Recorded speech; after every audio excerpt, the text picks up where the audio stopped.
Les portes de la prison claquèrent, dans un bruit assourdissant qui sembla secouer son âme. Diane Holloway resta immobile, les yeux rivés sur la petite fenêtre de la salle d'interrogatoire. À l'intérieur, son fils était assis seul, le regard vide, indéchiffrable. Il y a 2 jours à peine, elle pliait son linge et s'inquiétait pour ses candidatures à l'université. Aujourd'hui, Caleb était le principal suspect dans une série de meurtres brutaux qui terrifiaient toute la ville. Les médias le surnommaient l'horreur Holloway.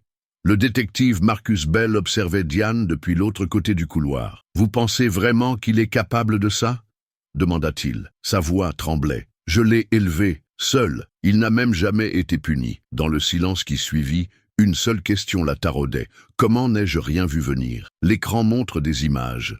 Photos de la scène du crime, veillées à la lueur des bougies, voisins chuchotants, serrures changées. Et au centre de tout cela, le regard froid de Caleb qui observe sous la capuche qu'il porte toujours. La voix du narrateur intervient, basse et posée. « Et si la personne que vous aimez le plus cachait une part d'ombre que vous ne pouvez même pas imaginer? Abonnez-vous dès maintenant et rejoignez une communauté qui ose explorer les recoins les plus sombres de l'esprit humain.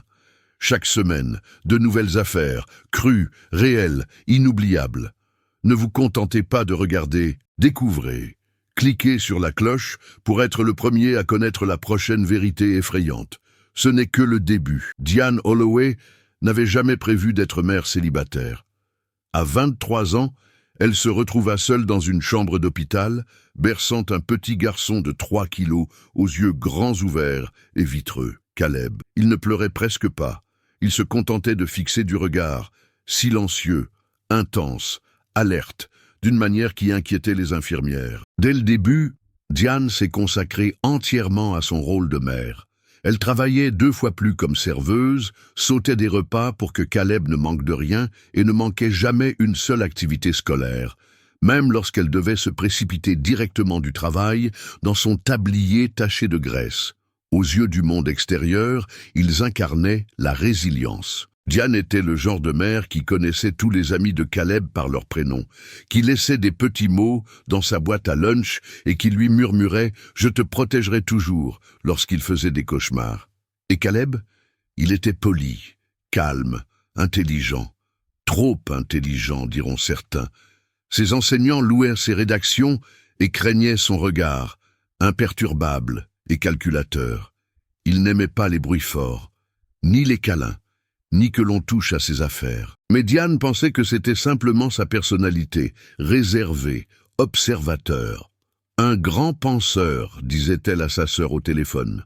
Il vivait dans un modeste appartement de 2 chambres juste à l'extérieur de Fairview, une ville endormie qui s'enorgueillissait de son faible taux de criminalité et de ses fêtes de quartier. Chaque Halloween, Diane cousait à la main les costumes de Caleb, même après qu'il lui eût dit qu'il était trop grand pour ça. Elle ne manquait jamais les crêpes du dimanche, ni les soirées cinéma. Mais de petites fissures ont commencé à apparaître. À 8 ans, Caleb est rentré à la maison avec un oiseau mort dans son sac à dos.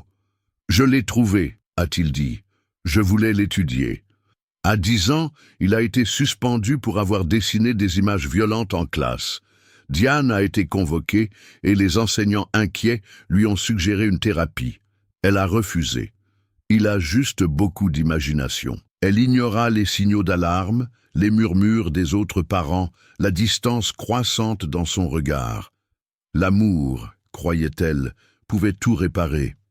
Et dans son esprit, Caleb était toujours son petit garçon doux et étrange, celui qui lui tenait la main à l'épicerie, qui avait pleuré une fois en pensant qu'elle était malade. Mais tard le soir, lorsqu'elle passait devant sa chambre et le surprenait en train de fixer le mur d'un regard vide, elle sentait parfois un frisson lui parcourir l'échine.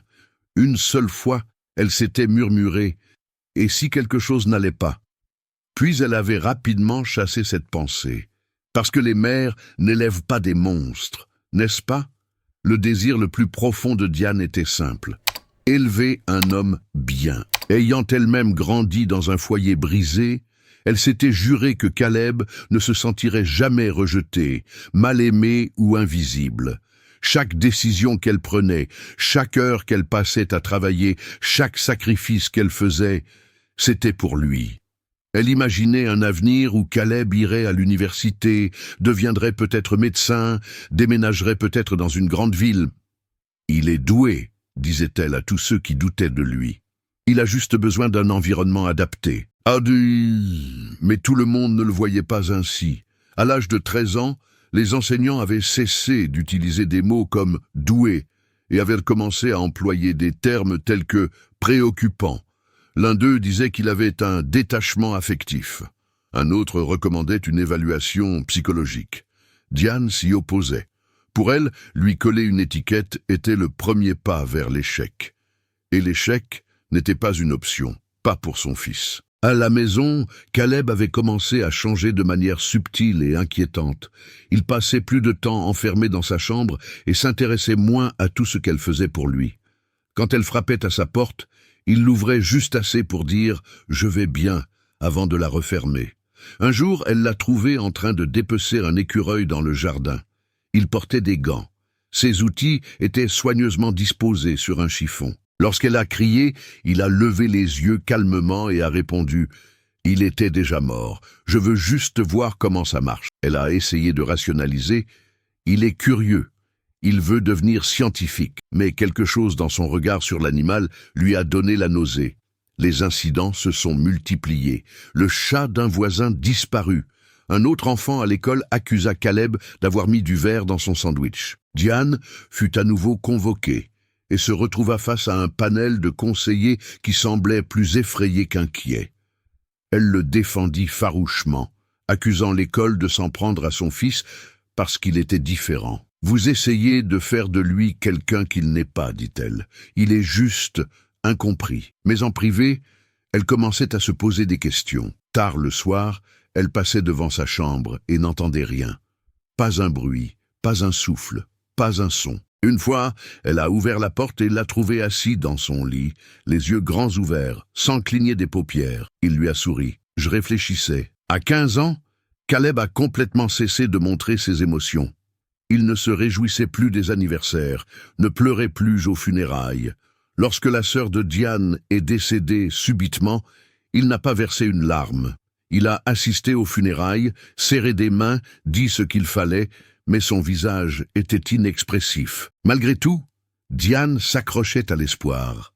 Elle a commencé à l'emmener en week-end, à essayer de créer des liens avec lui à travers le cinéma, la musique, tout ce qui pouvait marcher. Une fois, elle a trouvé un cahier rempli de diagrammes étranges et de symboles cryptiques. Quand elle lui a demandé ce que c'était, il a répondu que c'était une histoire qu'il écrivait. Elle n'a pas insisté. Et puis, il y a eu les animaux. Elle a trouvé une boîte cachée dans le garage, des os, de la fourrure, des petits scalps. Il a dit qu'il préparait un projet scientifique. Le coup de grâce est venu lorsqu'une élève de l'école de Caleb a disparu, Rachel Monroe. Elle était dans sa classe de chimie, jolie, sympathique, le genre de fille que Diane espérait voir un jour à la maison avec son fils. Au lieu de cela, son visage était désormais affiché sur des avis de recherche collés aux lampadaires et aux vitrines des magasins. Disparu. Aucune piste. Diane a demandé à Caleb s'il la connaissait. Il a répondu « à peine ». Mais quelque chose dans sa voix était trop neutre, trop préparé. Cette nuit-là, Diane n'a pas pu dormir. Elle s'est glissée dans sa chambre. Il dormait, ou faisait semblant. Elle a ouvert le tiroir de son bureau et a trouvé un morceau de papier plié. C'était une photo de Rachel, une photo prise sur le vif, qui ne venait pas des journaux. Quelqu'un avait dû la prendre en personne. Elle n'a rien dit, pas cette nuit-là. Car que pouvait-elle dire? Tu suis des filles de l'école? Tu as fait quelque chose à Rachel? Tu es dangereux? Elle replia la photo et la remit exactement là où elle l'avait trouvée. Puis elle retourna dans sa chambre, ferma la porte à clé et pleura silencieusement dans son oreiller. Au matin, elle s'était convaincue que cela ne voulait rien dire. Mais le sentiment persistait, comme un nœud dans sa poitrine qui se resserrait chaque jour où Caleb fixait la télévision en silence, chaque fois qu'il lui répondait de la même voix monocorde, chaque fois qu'elle voyait un nouveau reportage sur la jeune fille qui n'avait toujours pas été retrouvée. Et au fond d'elle-même, dans un endroit qu'elle n'osait pas explorer, Diane commença à craindre l'impensable. Et si Caleb n'était pas simplement perturbé? Et s'il était brisé? C'était une fraîche matinée d'octobre lorsque la ville de Fairview s'est réveillée avec une nouvelle qui allait bouleverser son sentiment de sécurité. Rachel Monroe, une lycéenne de 17 ans, avait disparu sans laisser de traces. Sa voiture avait été retrouvée abandonnée sur une route déserte, les clés sur le contact, son sac à main intact sur le siège passager. Diane Holloway lut la nouvelle avec un sentiment de naufrage. Rachel était dans la classe de chimie de Caleb. Elle se souvenait du sourire radieux de la jeune fille, de la façon dont elle la saluait toujours lors des événements scolaires.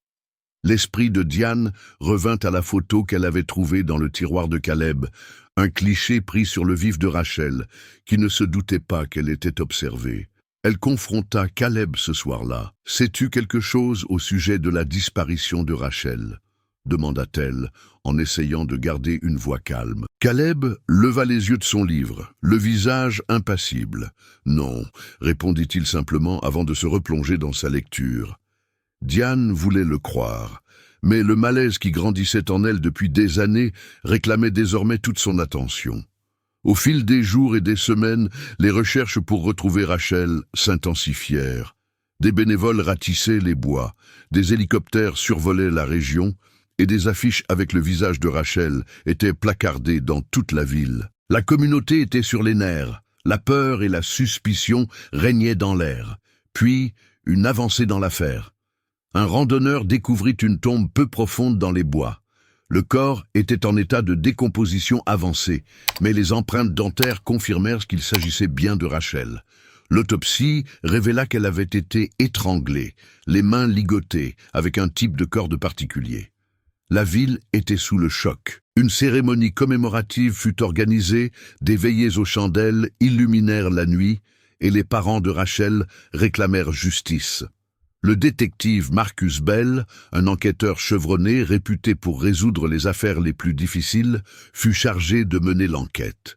Il remarqua les particularités de la scène du crime, la manière méticuleuse dont le corps avait été enterré, l'absence de preuves médico-légales, la corde unique utilisée. Bell a commencé à interroger les élèves et les enseignants du lycée. Le nom de Caleb est revenu plusieurs fois. Il était décrit comme calme, intelligent, mais distant. Certains ont mentionné sa fascination pour les romans policiers et ses dessins morbides. Bell a demandé à parler à Caleb. Diane a hésité mais a accepté. Pendant l'entretien, Caleb était calme, éloquent et coopératif. Il a affirmé qu'il connaissait à peine Rachel et qu'il n'avait aucune idée de ce qui lui était arrivé. Mais l'instinct de Bell lui disait qu'il y avait autre chose. Une semaine plus tard, une autre jeune fille a disparu. Emily Sanders, 16 ans, a disparu alors qu'elle rentrait chez elle après avoir rendu visite à une amie. Son téléphone a été retrouvé dans une benne à ordures, vidé de toutes ses données. La panique s'est intensifiée dans la ville. Les parents ont gardé leurs enfants à l'intérieur et les rumeurs se sont répandues comme une traînée de poudre. L'angoisse de Diane a atteint son paroxysme. Elle a commencé à fouiller la chambre de Caleb pendant qu'il était à l'école. Dans un tiroir fermé à clé, elle a trouvé une collection d'objets. Un collier identique à celui que Rachel portait, un journal rempli d'observations détaillées sur différentes filles de l'école et un rouleau de la même corde distinctive trouvé sur la scène du crime. Ses mains tremblaient, tandis qu'elle reconstituait le puzzle. Les preuves étaient accablantes. Ce soir-là, elle a confronté Caleb. Brandissant le collier, elle a exigé des réponses. L'attitude de Caleb changea. Il la regarda avec une froideur qu'elle ne lui avait jamais vue auparavant. « Tu n'aurais pas dû fouiller dans mes affaires », dit-il d'un ton neutre. La voix de Diane se brisa. « Qu'as-tu fait, Caleb ?» Il se leva, la dominant de toute sa hauteur. « Elles étaient faibles, dit-il. Elles ne méritaient pas de vivre. » Diane recula, horrifiée. Le garçon qu'elle avait élevé, l'enfant qu'elle avait aimé et protégé, avouait un meurtre sans montrer le moindre remords. Elle appela immédiatement l'inspecteur Bell. Caleb fut arrêté cette nuit-là. Les preuves trouvées dans sa chambre, combinées à ses aveux, conduisirent à plusieurs chefs d'accusation de meurtre. La ville était sous le choc. Le garçon poli et intelligent qu'il croyait connaître était un tueur de sang-froid. Diane était rongée par la culpabilité et le chagrin. Elle repassait chaque instant, chaque signe qu'elle avait ignoré, chaque excuse qu'elle avait trouvée. Au procès, Caleb ne montra aucune émotion. Il détailla ses crimes avec un détachement effrayant, décrivant comment il avait choisi ses victimes, comment il avait planifié chaque meurtre et comment il s'était débarrassé des corps. La salle d'audience était silencieuse pendant qu'il parlait, l'horreur de ses actes faisant son chemin. Diane a témoigné, le visage baigné de larmes. Elle a parlé de son amour pour son fils, de son déni et de sa prise de conscience finale de la vérité. Caleb a été condamné à la prison à vie, sans possibilité de libération conditionnelle. Après le procès, Diane s'est retirée de la communauté. Elle ne supportait pas les murmures, les regards, les jugements. Elle déménagea dans une petite ville où personne ne la connaissait, portant le poids des actes de son fils et de ce qu'elle considérait comme ses échecs en tant que mère. Elle passait souvent des heures seule, à regarder de vieilles photos, se demandant où elle avait fait erreur, et s'il y avait une chance de changer le cours de leur vie. Le détective Marcus Bell avait vu beaucoup de choses au cours de ses 20 années dans la police. Des réseaux de trafic de drogue, des homicides domestiques, même une fusillade dans une école. Mais rien ne l'avait préparé à Caleb Holloway, le calme du garçon, ses explications claires, son absence totale de remords. Tout cela n'avait pas de sens. Bell avait appris à se fier à son instinct, et dès le début, quelque chose dans l'histoire de Caleb le dérangeait. Le public était soulagé par cette arrestation. 2 filles étaient mortes. Caleb avait avoué. L'affaire était close. Mais Bell n'était pas si sûre. Il y avait des incohérences, des petits détails qui ne collaient pas. La chronologie donnée par Caleb pour le meurtre de Rachel ne correspondait pas au rapport d'autopsie. La corde trouvée dans sa chambre était similaire, mais pas identique, à celle utilisée sur Emily. Et une entrée dans son journal mentionnait une 3e, mais aucune autre fille n'avait été portée disparue. Bell a creusé plus loin, demandant l'ordinateur et les traces numériques de Caleb. Son historique de recherche était troublant. Études anatomiques, documentaires sur les tueurs en série, forums de discussion où les utilisateurs discutaient de l'art de l'élimination. Mais parmi tout cela, se trouvaient des messages privés, des conversations avec quelqu'un qui utilisait le pseudonyme Ghostpath. Qui était Ghostpath? Le ton des messages était différent, plus dominant, plus instructif. Caleb semblait suivre des conseils, suivre des étapes, poser des questions. Il ne s'agissait pas seulement d'un adolescent solitaire qui donnait libre cours à ses fantasmes. Quelqu'un d'autre était impliqué, peut-être quelqu'un de plus âgé, de plus intelligent. Bell a demandé l'aide de l'unité de cybercriminalité du FBI. Cela a pris des semaines, mais ils ont réussi à remonter l'adresse IP de Ghostpath jusqu'à un café de la ville voisine. Les images de vidéosurveillance ont révélé un homme d'une 20aine d'années, toujours assis seul, toujours avec un ordinateur portable. Il payait en espèces. Pas de nom, pas de traces. Pendant ce temps, Diane était en pleine spirale. Elle avait emménagé dans un motel à l'extérieur de Fairview, incapable d'affronter ses voisins.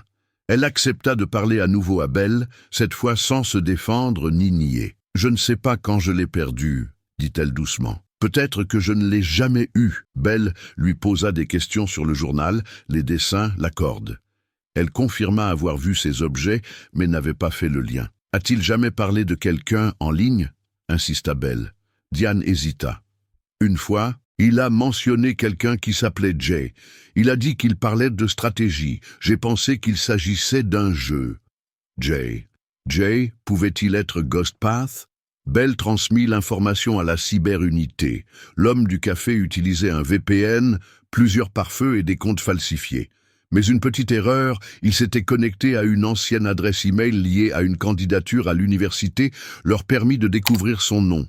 Jason Merrill. Jason avait fréquenté le Fairview Community College. Il avait abandonné ses études après 1 an. Sans emploi, sans adresse fixe. Mais son passé était effrayant. Il avait déjà été interrogé dans le cadre d'une affaire de maltraitance animale, mais avait été relâché faute de preuves. Le FBI a commencé à le surveiller. Jason était prudent. Il changeait souvent d'endroit. Il ne restait jamais longtemps en ligne, mais il ne savait pas qu'il était surveillé. Puis vint la percée dont ils avaient besoin. Une nouvelle jeune fille a disparu. Samantha Reed, 17 ans. Son dernier contact connu? Un message anonyme l'invitant à une fausse audition de mannequin. L'adresse IP a été retracée jusqu'à Jason. Il a été arrêté dans les 24 heures. Dans son appartement, ils ont trouvé des photos, des effets personnels des victimes et un cahier qui ressemblait à celui de Caleb. C'était clair. Jason avait manipulé Caleb. Il l'avait endoctriné. Il lui avait tout appris. Mais une question subsistait. Dans quelle mesure Caleb avait-il agi de son propre chef? Le procès de Jason s'est déroulé en parallèle de celui de Caleb.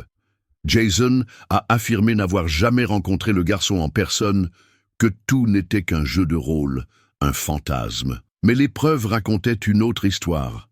Il avait orchestré les meurtres, guidé Caleb, transformé celui-ci en arme. La réaction de la communauté était mitigée. Certains voyaient Caleb comme une victime, un adolescent influençable, manipulé par un prédateur. D'autres voyaient un monstre qui avait fait ses propres choix. Diane assista aux 2 procès, silencieuse, pâle, vide. Belle lui rendit visite après. « Vous avez fait ce qu'il fallait », lui dit-il. Elle ne répondit pas. Les médias s'emparèrent de l'histoire. La mère qui a dénoncé son fils monstrueux. Certains la qualifièrent de courageuse, d'autres la blâmaient. Seule dans sa chambre de motel, Diane regardait les reportages. Les gros titres, les commentateurs, les commentaires en ligne disséquant chacun de ses gestes, chacune de ses photos avec Caleb. Elle avait l'impression de vivre le cauchemar de quelqu'un d'autre. En un instant, son fils était passé d'un garçon qui aimait les puzzles et les pancakes aux myrtilles à un personnage de gros titres. Bell a officiellement clos l'enquête 2 mois plus tard. Mais l'affaire le hantait. Il réécoutait souvent les enregistrements de l'interrogatoire de Caleb. Dans l'un d'eux, Bell demandait à Caleb « As-tu des regrets ?» Caleb avait penché la tête. « Les regrets, c'est pour les faibles », avait-il répondu. « C'est Jay qui m'a appris ça. » Bell avait éteint l'enregistreur. Il n'y avait aucune victoire dans cette affaire, seulement des cadavres, des familles brisées et une mère qui porterait toute sa vie le poids des questions sans réponse. Et même avec Jason derrière les barreaux, une pensée persistait dans l'esprit de Bell. Y avait-il quelqu'un d'autre qui observait, qui attendait? Si une partie de cette histoire vous semble étrangement familière, faites une pause. Aimez cette vidéo si elle vous fait réfléchir. Et dites-nous dans les commentaires, avez-vous déjà remarqué des signes chez un proche que vous avez choisi d'ignorer? Parfois, la réflexion est le premier pas vers la prise de conscience. Pendant des semaines après la condamnation de Jason Merrill, le détective Marcus Bell n'a pas pu dormir. Quelque chose dans l'histoire de Caleb Holloway le taraudait. Oui, Jason l'avait manipulé, entraîné dans un monde sombre et dépravé. Mais il y avait quelque chose chez Caleb qui ne pouvait s'expliquer par la seule influence de Jason. Quelque chose d'inné. Bell a rouvert ses notes et a commencé à passer au crible les évaluations psychologiques du procès. Caleb avait été évalué par 3 professionnels différents. Chacun d'entre eux avait conclu qu'il souffrait d'un trouble de la personnalité antisociale avec des traits narcissiques et psychopathiques. Mais un rapport se démarquait, celui du docteur Evelyn Marks, la psychologue scolaire qui avait évalué Caleb des années auparavant. Dans ses notes, une phrase avait attiré son attention. Le sujet fait preuve d'une tolérance inhabituelle au détachement émotionnel et de stratégies de manipulation avancées pour un enfant de 9 ans. 9 ans. Bell ne pouvait pas s'empêcher de penser à la chronologie des événements. Jason n'était entré dans la vie de Caleb que bien plus tard. Alors, qui avait appris à Caleb à se comporter ainsi? Diane Holloway, qui n'était plus que l'ombre d'elle-même, avait emménagé dans un parc de mobile home à 3 villes de là. Bell lui rendit une dernière visite, non pas en tant que détective, mais en tant que personne cherchant des réponses pour lui-même. « J'ai besoin de vous poser une question, et je veux que vous y réfléchissiez sérieusement, dit-il doucement. Avant Jason, Avant tout ça, y avait-il quelqu'un dans la vie de Caleb qui lui ait appris à mentir comme ça, à faire du mal sans remords? Diane hésita, le visage pâle. Non, personne. Il n'avait pas de père. Il n'y avait que moi. Mais Belle insista. Et son père, Caleb, vous a-t-il jamais posé des questions à son sujet? Elle baissa les yeux. Une seule fois. Belle attendit. Elle finit par parler. David Kessler. Ce nom ne disait rien à Belle. Mais lorsqu'il retourna au poste, il le tapa dans le système et se figea. David Kessler avait un casier judiciaire scellé, suivi de plusieurs années d'instabilité. Il avait été condamné pour homicide involontaire à l'âge de 17 ans pour avoir tué un camarade de classe, poignardé à 37 reprises. Il avait plaidé la folie passagère et avait été envoyé dans un hôpital psychiatrique. Il avait été libéré 5 ans plus tard. Belle creusa davantage. David avait disparu après la naissance de Caleb. Aucun contact, aucun soutien, aucune présence. Mais le sang ne disparaît pas. Il a demandé une comparaison ADN entre David Kessler et les preuves médico-légales trouvées sur la sangle du sac à dos de Rachel Monroe. Des traces de cellules épithéliales qui n'avaient jamais été identifiées comme appartenant à Caleb. Les résultats sont tombés. Une correspondance familiale à 99,9%. Ce n'était pas l'ADN de Caleb, c'était celui de son père. Les mains de Belle tremblaient, tandis qu'il lisait le rapport. David Kessler s'était trouvé près de la scène du crime. Belle a consulté les relevés téléphoniques de la base de données de l'État. David avait utilisé des téléphones jetables et changé constamment d'adresse, mais un appel avait été localisé près de l'école de Caleb, 6 mois avant la disparition de Rachel. Tout a basculé. Belle établit un profil complet. David vivait sous un faux nom, Daniel Cross, dans une ville voisine. Il travaillait comme agent d'entretien dans un centre commercial. Il était discret, renfermé, aucune activité criminelle depuis l'affaire d'homicide involontaire. Mais l'influence, la présence, était revenue. Belle informa Diane. Elle pâlit. « Non, murmura-t-elle, je n'ai jamais dit à Caleb qui était son père. » Belle acquiesça. Mais peut-être que David l'a retrouvé. 2 jours plus tard, les images de vidéosurveillance d'un couloir de l'école le confirmèrent. Un homme en uniforme de concierge avait arrêté Caleb dans le couloir. Ils avaient parlé pendant 10 secondes. Caleb n'avait pas l'air surpris. Diane s'effondra. « Il savait, dit-elle.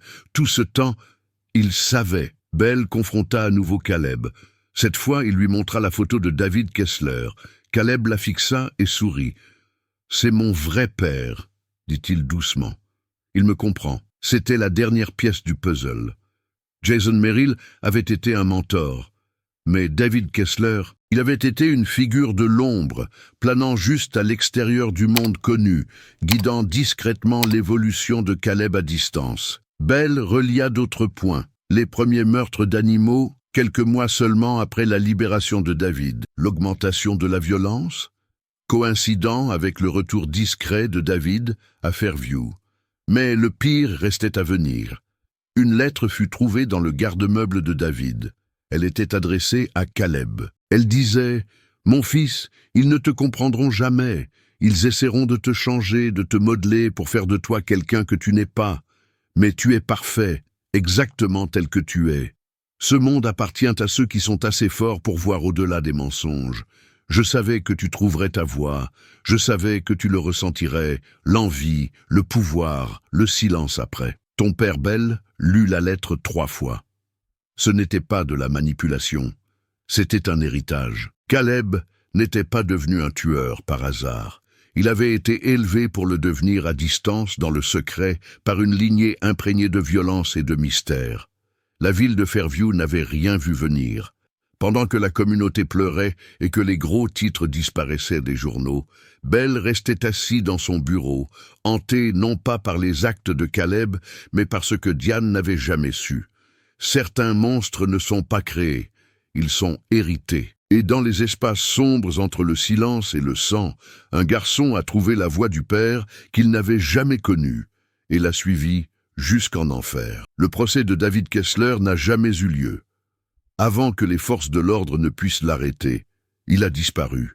Son appartement a été vidé pendant la nuit. Pas d'empreinte, pas de caméra. Juste une cigarette encore allumée dans le cendrier et un exemplaire de Crime et Châtiment ouvert sur le comptoir de la cuisine. Le détective Bell a lancé une alerte dans tout l'État, mais en privé, il savait qu'Essler ne serait retrouvé que s'il le voulait bien. De retour en prison, Caleb Holloway a changé. Il parlait moins, il regardait plus. Sa confiance suffisante s'est évaporée lorsqu'il a réalisé que son père l'avait abandonné une fois de plus. Lors d'une de leurs dernières séances, Bell a demandé à Caleb « L'aurais-tu fait s'il n'avait pas été là ?» Caleb le regarda et répondit « Il a toujours été là. » Diane ne s'en remit jamais. Elle déménagea dans une cabane isolée à l'extérieur du Vermont. Elle changea de nom. Elle se coupa de tout. Elle passait ses journées à marcher dans les bois, évitant les miroirs, évitant ses propres souvenirs. Elle cessa de répondre au téléphone, même à Bell. Une fois par mois, elle envoyait une lettre à la prison, jamais signée, toujours la même. « Tu es né aimé. Tu as choisi le reste. » La ville de Fairview a continué à vivre, lentement, mais les cicatrices sont restées. L'école où Caleb avait étudié a installé de nouveaux systèmes de sécurité. Les enseignants ont été formés pour détecter les signes de détachement émotionnel, de cruauté et de manipulation.